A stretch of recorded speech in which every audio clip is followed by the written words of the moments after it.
एक बाप ने, बूढ़ा बाप ने नौजवान बेटा से पूछा, गे बेटा बेटा कौन चिड़िया जी रे? तो बेटा बोली थी देखे जाने कौवा जी। फिर थोड़ी देर पर, ये बेटा बेटा कौन चिड़िया जी रे? तो दिमाग खराब है, कहलन सुनला ने कौवा जी।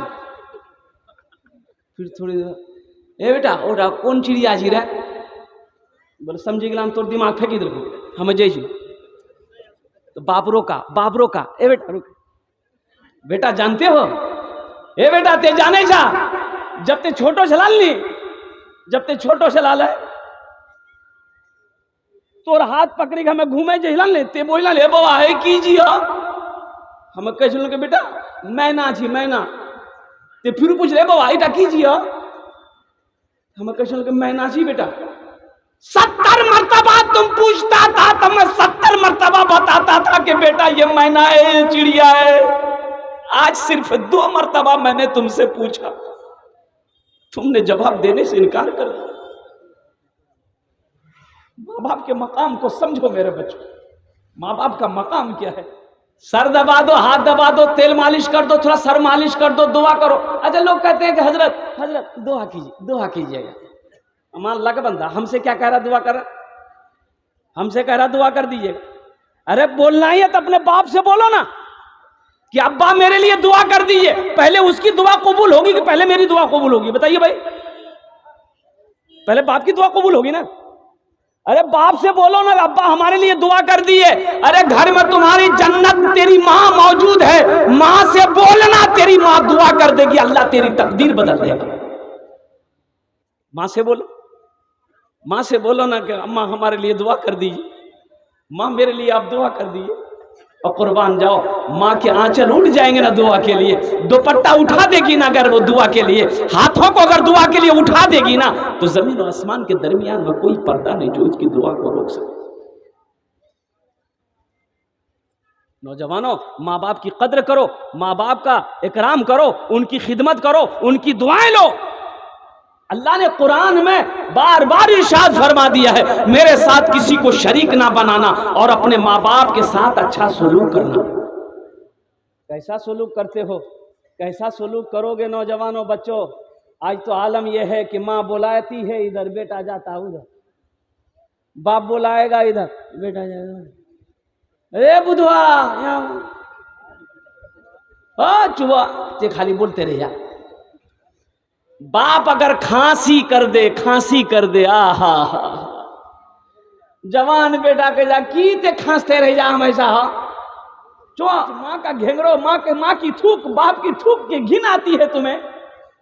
जब माँ की गोद में नया कपड़ा पहनकर, ईद त्योहार में माँ तेरी नया कपड़ा पहनती थी ना, नया कपड़ा पहनकर, ऐसी बात तो नहीं कि तुझे गोद नहीं लेती थी, गोद लेती थी माँ ना, उसी नए कपड़े में लेकर बैठती थी, तुम पखाना कर देते थे, माँ को घिन नहीं आती।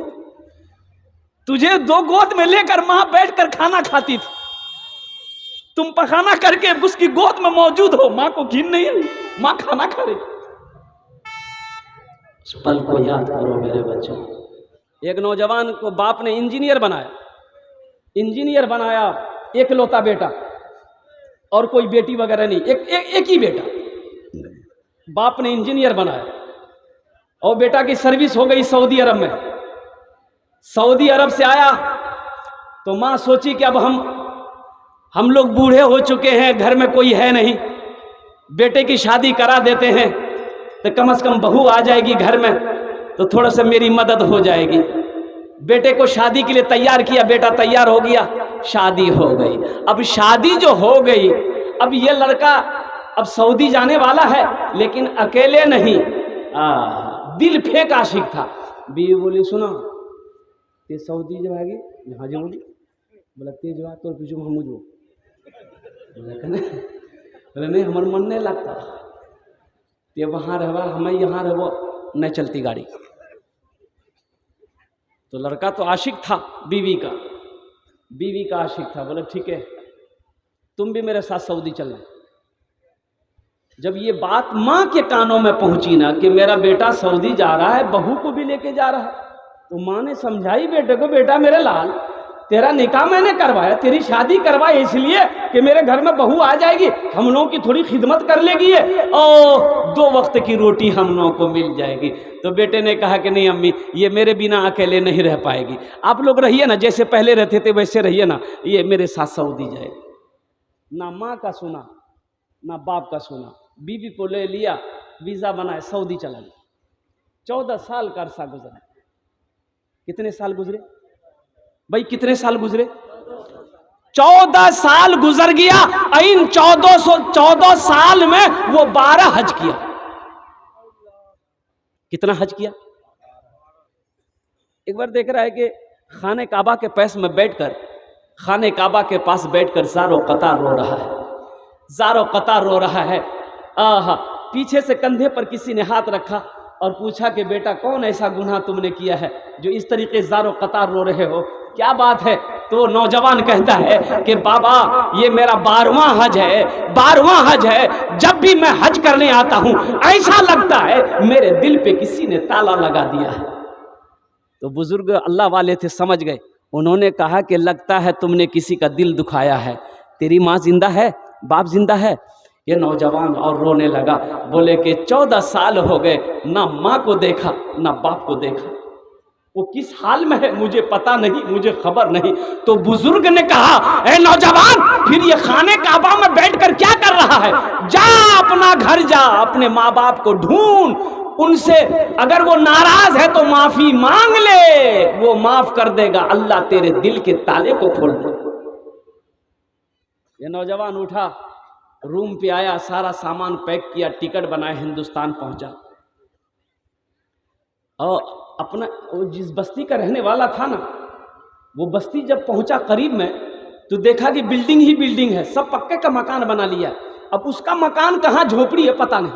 14 साल हो गया था, सोचने लगा मेरा घर कौन सा है। तो एक बूढ़े मियाँ बस्ती से बाहर घास काट रहा था। ये नौजवान बूढ़े मियाँ के पास गया, कल के चचा, अपना बाप का नाम लिया कि ए चचा, अब्दुल्ला साहब घर कौन डाजी है? तो बूढ़े मियाँ नीचे से ऊपर तक देखा, बोला कि अब्दुल्ला मियाँ, वो तो बेचारे तब इस दुनिया में नहीं रहे, उसको मरे हुए 6 साल हो गए। ये नौजवान रोने लगा, बोले कैसे मर गया? तो बूढ़े मियाँ बोले कि उसका एक ही बेटा था, एक ही बेटा था, बड़ी मेहनत से बाप ने पढ़ाया था, इंजीनियर बनाया था, शादी किया और अपने माँ बाप को छोड़कर चला गया। ना माँ की सुना ना बाप की सुना, और ऐसा गया कि अपने माँ बाप को भूल गया। बाप अपने बेटे के गम में रोते रोते रोते इस दुनिया से चला गया। ये नौजवान ने पूछा कि उसकी बीवी का, अपनी माँ के बारे में पूछा कि उसकी बीवी का क्या बना? बोला उसकी बीवी बेचारी जब बेवा हो गई, दूसरे के घर में काम करती थी, खाती थी।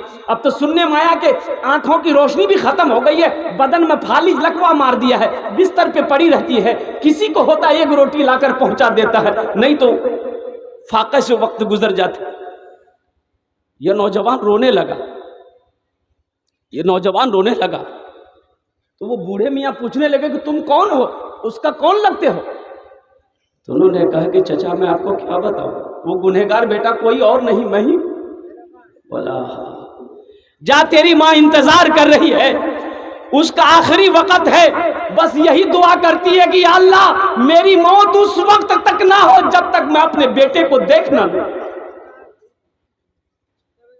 ये नौजवान लरजते कांपते हुए वो आंगन में कदम रखा है, चारपाई पे देखा नहीं सी कमजोर सी एक बुढ़िया ज़ईफ़ा लेटी हुई है।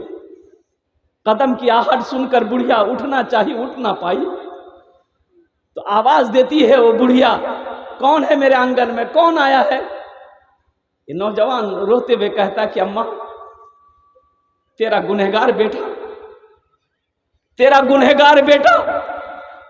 तो माँ के कानों में जब बेटे की आवाज पड़ती है तो माँ है ना, माँ कहती है बेटा वहां खड़ा होकर क्या करता है, मेरे करीब आ जा, आंख तो नहीं है कि तुझे देख पाऊं, मेरे कलेजे से लग जा ताकि मेरे दिल को ठंडक मिल जाए। अभी जिंदा है तेरी माँ, अपनी जन्नत बना लो ना। इल्म हुनर खरीद ली, शोहरत खरीद ली, इल्म हुनर खरीद ली, शोहरत खरीद ली, हर आफियत खरीद ली, बरकत खरीद ली। एक शब जो माँ के पाँव दबा कर मैं सो गया, एक शब जो माँ के पाँव दबा कर मैं सो गया, ऐसा लगा कि मैंने, ऐसा देखा कि मैंने जन्नत खरीद ली। अभी जिंदा है तेरी माँ, अपनी जन्नत बना लो ना, बना लो, बना लो, बना लो। अभी जिंदा है तेरी माँ, अपनी जन्नत बना लो ना। इंशाल्लाह माँ बाप की कदर करेंगे। कितने लोग करेंगे इंशाल्लाह? हाथ उठाओ, मैं दुआ करूंगा। अल्हम्दुलिल्लाह, माशाल्लाह।